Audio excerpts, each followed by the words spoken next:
All right, so we are here with the story so far, a portion at least. If you could just tell us your name and what you play in the band. Kelen Capener, I play bass in the story so far. All right, awesome. So your full length just came out like not too long ago, and then an EP. How do you guys find so much time to just record while touring a lot as well? We took the time for it. We had the opportunity actually last year, I believe, to do Warped Tour, but chose to take the time rather than do Warped, but to write the record, just for the sake of not overdoing it on the road, and kind of relinquishing the buzz that we'd gained from our first record. So we took the time, really set it out to do that.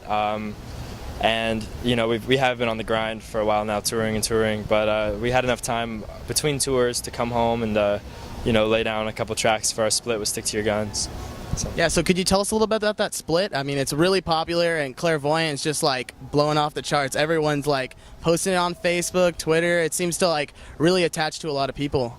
Yeah, it was sort of, I honestly, like, I kind of thought kids would like it, but it was definitely different for us. So I mean, you never know, like, how people are going to respond when you experiment like that. But Kevin, I think, really wrote like just a very beautiful, like guitar lick, like that whole song. The Kevin just like riffing on his guitar, it sounds real sweet, on the acoustic. And Parker, we were in the studio actually, considering doing an acoustic cover of a song off of What You Don't See.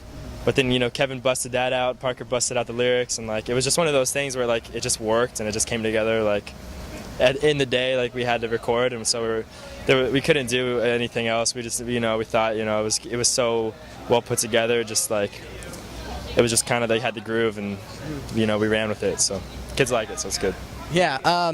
So could you tell us a little bit about that song, Clairvoyant? Like a lot of people are mistaken or not, I'm not quite sure of what it's about. They don't know whether it's about a girlfriend breakup or whether it's family issues or something like that. Do you know exactly what that's about? Could you enlighten us?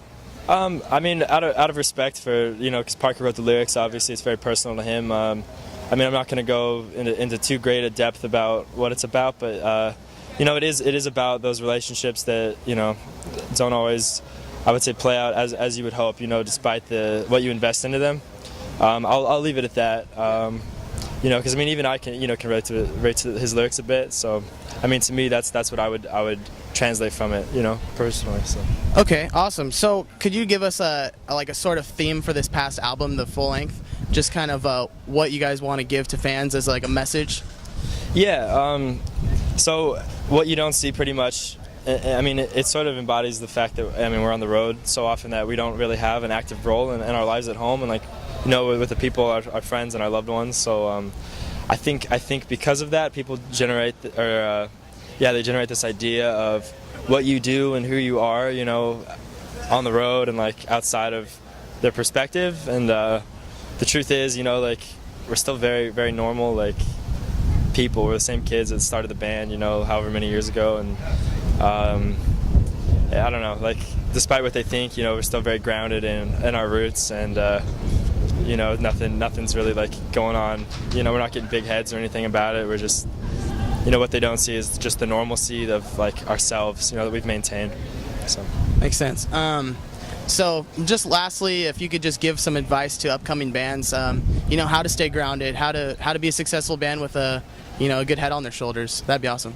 My biggest advice, I think a lot of bands, I mean, obviously influence is a very strong thing, but I think that some bands try to push or kind of force their writing too much into a direction of what they enjoy and not enough into what comes naturally to their, to themselves.